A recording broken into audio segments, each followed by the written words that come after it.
Pernahkah Anda bertanya-tanya bagaimana mungkin sebuah kitab suci yang ditulis lebih dari 1400 tahun yang lalu bisa mengungkap rahasia alam semesta yang baru saja ditemukan oleh sains modern? Bagaimana bisa Al-Quran menggambarkan fenomena Big Bang, gerhana, dan siklus air dengan akurasi yang mencengangkan? Di video ini, kami akan mengungkap kebenaran ilmiah dalam ayat-ayat Al-Quran yang akan membuat Anda terkejut dan kagum. Jangan sampai terlewatkan, karena apa yang akan Anda dengar mungkin akan mengubah cara pandang Anda selamanya. Assalamualaikum warahmatullahi wabarakatuh. Sobat channel Kabar Langit, pada kesempatan kali ini, kita akan menelusuri ayat-ayat Al-Quran yang terbukti kebenarannya secara saintifik. Mari kita lihat bagaimana Al-Quran yang sudah ada lebih dari 1400 tahun yang lalu, mengungkap pengetahuan yang baru terungkap oleh sains modern. Kita mulai dengan fenomena Big Bang yang diyakini sebagai peristiwa yang menyebabkan terbentuknya alam semesta. Teori ini ditemukan pada tahun 1931 oleh seorang pastor Katolik Roma dan fisikawan bernama Jos Lemaitre.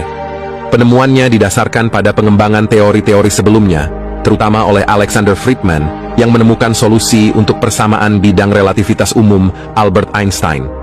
Friedman menyatakan bahwa alam semesta mengembang, dan Einstein sendiri melakukan studi persamaan lapangan yang menunjukkan bahwa alam semesta merupakan kekuatan yang mengembang dan tumbuh seperti balon. Menariknya, teori Big Bang ini sudah disebutkan dalam Al-Quran, surat Al-Anbiya ayat 30, yang menyatakan, "Dan apakah orang-orang kafir tidak mengetahui bahwa langit dan bumi keduanya dahulu menyatu, kemudian kami pisahkan antara keduanya?" Penjelasan lengkap tentang teori ini bisa ditemukan dalam buku The First 3 Minutes, karya Steven Weinberg. Bergerak ke topik berikutnya, model geosentris yang dahulu diyakini menempatkan bumi sebagai pusat alam semesta, telah digantikan oleh teori heliosentris dari Nicolaus Copernicus, yang menyatakan bahwa matahari berada di tengah, sementara planet-planet berputar mengelilinginya. Di tahun 1609, ilmuwan asal Jerman Johannes Kepler memperkenalkan teori baru, bahwa planet-planet tidak hanya bergerak mengelilingi matahari, tetapi juga berputar pada sumbunya dengan kecepatan yang berbeda-beda. Dengan perkembangan teknologi observasi modern, keyakinan ini berubah. Matahari dan seluruh planet dalam tata surya beredar dalam garisnya. Ini artinya tidak terkecuali matahari. Al-Quran juga menjelaskan fenomena ini dalam surah Yasin ayat 38 sampai 40 yang berbunyi, "Dan matahari berjalan di tempat peredarannya. Demikianlah ketetapan yang maha perkasa lagi maha mengetahui. Matahari beredar 150 mil per detik, dan berputar mengelilingi pusat galaksi Bima Sakti dalam jarak 225 hingga 250 juta tahun." Fenomena gerhana matahari dan bulan juga dijelaskan dalam Al-Quran, khususnya dalam surah Al-Qiyamah ayat 8 dan 9 yang berbunyi, "Dan bulan pun telah hilang cahayanya, lalu matahari dan bulan dikumpulkan."